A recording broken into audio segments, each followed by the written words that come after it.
আজকের এই ক্লাসে আমরা টেন্সের বিভিন্ন বিষয় আমরা একটু বুঝে নেব। টেন্স অনুযায়ী আমরা বাংলা বাক্য থেকে সহজে ইংলিশে তৈরি করতে পারবো। দেখো এখানে কি, এই যে দুটো বাক্য দেখো, সে পড়ে আর সে পড়েছে। সে পড়ে আর সে পড়েছে, দুটো কোন টেন্সে? তোমরা অবশ্যই গেস করে নিয়েছো যে কোন টেন্সে হতে পারে।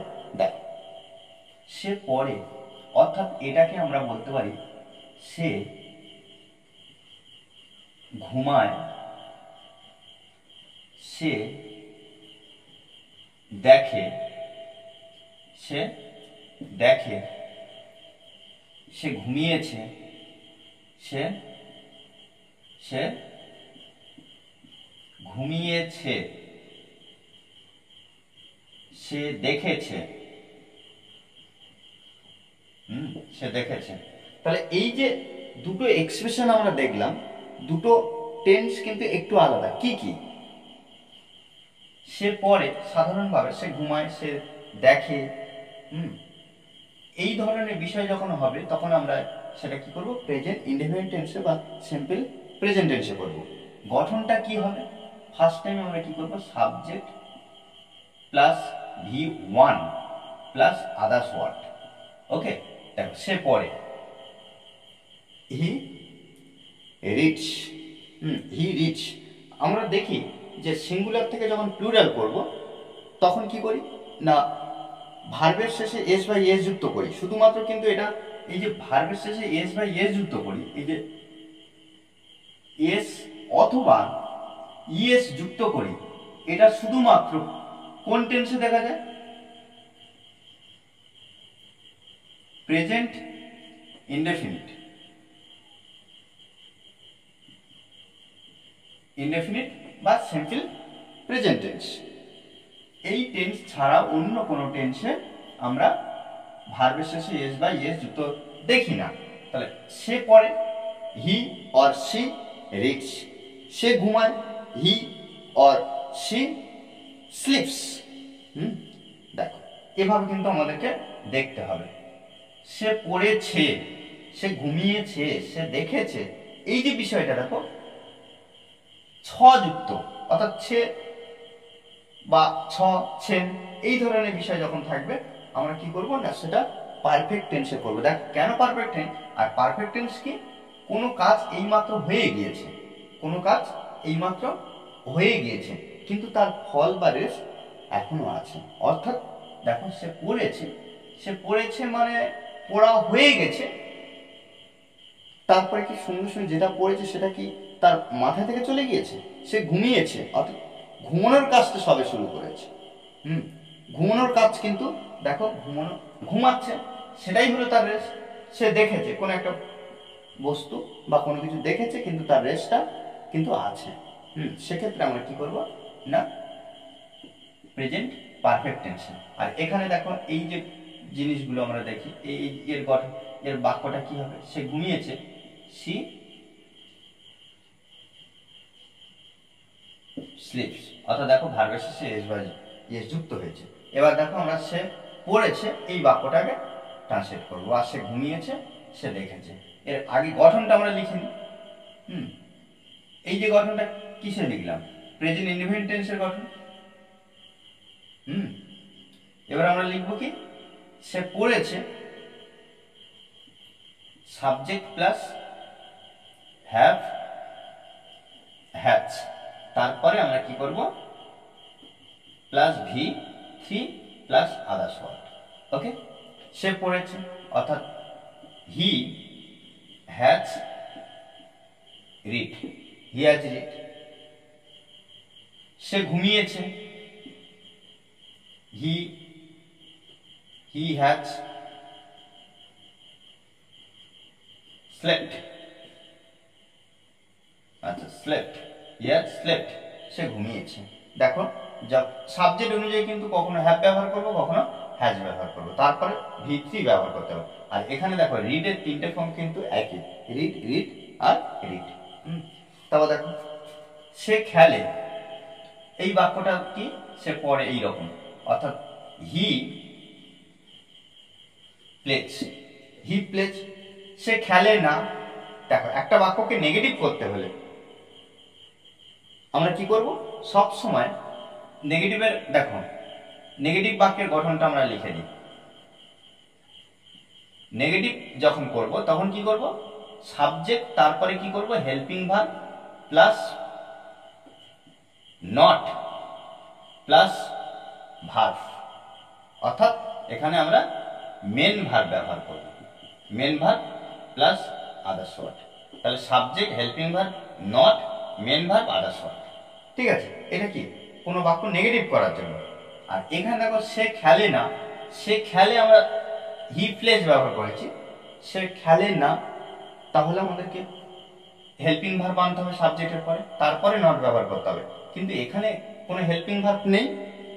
আমাদের এখানে জানার বিষয় থাকবে যে হেল্পিং ভার্ব যখন থাকবে না তখন আমরা সেই বাক্যকে নেগেটিভ করব কি করে, বা প্রশ্নতে পরিবর্তন করব কি করে। কেন কেন এই প্রশ্নটা করলাম, কারণ এখানে হেল্পিং ভার্ব নেই, কিন্তু এখানে হেল্পিং ভার্ব আনতে হবে। তাহলে আমরা কি হেল্পিং ভার্ব টোটাল 24টা, am is are, was were, have, had, shall, will, should, can, could, may, might, must, ought to, need, dare, এই যে 24টা হেল্পিং ভার্ব, তার মধ্যে যে কোনো একটা যা খুশি আমরা কি নিয়ে এসে নট বসিয়ে দেবো না, সেই বাক্যটার এক্সপ্রেশন অনুযায়ী আমাদেরকে বুঝতে হবে। যখন am is are, was were, have, had, shall, will, should, can, could, may, might এগুলো যখন থাকবে না তখন আমরা কি করবো, ডু, ডাজ, ডিড এর মধ্যে যে কোনো একটা নিয়ে আসবো।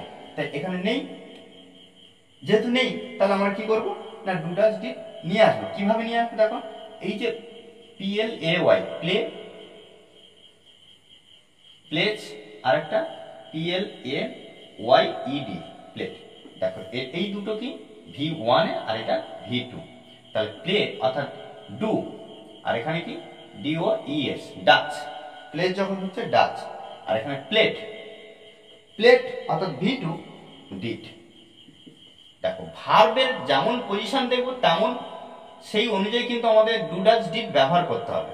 দেখো এখানে হি প্লেস, সে খেলে, যদি সে খেলে না আমরা এখানে কি করব, দেখো এখানে এস যুক্ত আছে, এখানে এস যুক্ত আছে, তাহলে he does not, he does not play বসাবো। আর কিন্তু এই এসটা থাকবে না, কারণ এই এসের জন্য যেহেতু আমরা ডাজ নিয়ে এলাম, হি ডাজ নট প্লে। ওকে, এই প্রশ্নটা কিভাবে করব, প্রশ্ন করতে হলে আমাদের গঠনটা কি হবে, দেখো এটা আমরা নেগেটিভ বাক্যের গঠন লিখলাম এটা। এবার প্রশ্ন করতে হলে আমরা গঠন কি করব, সাবজেক্ট আনতে হবে। আচ্ছা, ফার্স্ট টাইম আমাদের কি করতে হবে না, হেল্পিং ভার্ব প্রথমে আনতে হবে, তারপরে সাবজেক্ট, তারপরে আমরা মেন ভার্ব ব্যবহার করব, তারপরে আদার্স ওয়ার্ড, জিজ্ঞাসার চিহ্ন। এখানে একটা বিষয় দেখো, প্রশ্ন করতে হলে হেল্পিং ভার্ব প্রথমে আনতে হচ্ছে, তারপরে সাবজেক্ট, তারপরে এমভি মেন ভার্ব। ঠিক আছে, আর লাস্ট জিজ্ঞাসার চিহ্ন। আর যদি নেগেটিভের উপরে প্রশ্ন হয়, প্রশ্ন করা হচ্ছে কিন্তু নেগেটিভ, সেক্ষেত্রে আমরা কি করব, হেল্পিং ভার্বের পরে নট বসাতে হবে বা সাবজেক্টের পরে বসাতে হবে। সে কি খেলছে, সে কি খেলছে, এই বাক্যটা দেখো এবার আমরা প্রশ্ন করছি, তারপর আমরা নেগেটিভে তৈরি করবো। দেখো নেগেটিভের উপরে প্রশ্ন, সে কি খেলছে, তাহলে এই প্রশ্নটা আমরা এভাবে করব। আচ্ছা, সে যায়, সে গিয়েছে, এটা এই বাক্যটা আমরা মুছে দিচ্ছি, তারপর আমরা খুব সহজভাবে একটু বুঝিয়ে নেব। দেখ, সে কি খেলছে, তাহলে এটাকে আমরা সাধারণভাবে করতে গেলে দেখো কোন হেল্পিং ভার্বটা ব্যবহার করব সেই অনুযায়ী কিন্তু আমাদের একটু বিচার বিশ্লেষণ করতে হবে। দেখো সে খেলছে, সাধারণভাবে দেখো যদি কি আর প্রশ্ন চিহ্ন যদি না থাকে তখন কি করবো, সে খেলছে, হি ইজ প্লেইং। দেখো সাধারণভাবে প্রেজেন্ট কন্টিনিউয়াসে করলাম, সে খেলছে। অর্থাৎ হেল্পিং ভার্ব এই বাক্যের মধ্যে আছে অলরেডি। এবার প্রশ্ন করতে গেলে আমরা কি করব, is he playing, is he playing, সে কি খেলছে। আর দেখো এবার সে কি খেলছে না, এবার প্রশ্নটা নেগেটিভের উপরে, সে কি খেলছে না। হ্যাঁ, এই যে সে কি খেলছে না, তখন আমরা কি করব, ইজন্ট অর্থাৎ ইজ নট, হি প্লেইং, অথবা অথবা এখানে নটটা আমরা একটু আগে কি বললাম যে ইজের পরে আমরা নট ব্যবহার করতে পারি, অথবা অর্থাৎ হেল্পিং ভার্বের পরে নট ব্যবহার করতে পারি, অথবা হেল্পিং ভার্বের পরে আমরা নট বসাতে পারি, অথবা সাবজেক্টের পরে নট বসাতে পারি। তাহলে এখানে ইজ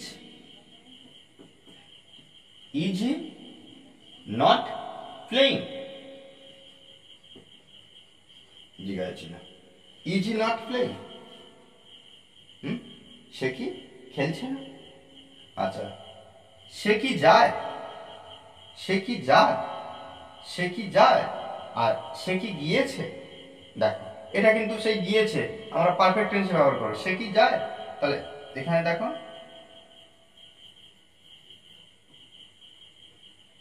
সে যায়, হি গো, তাহলে এখানে সে কি যায়,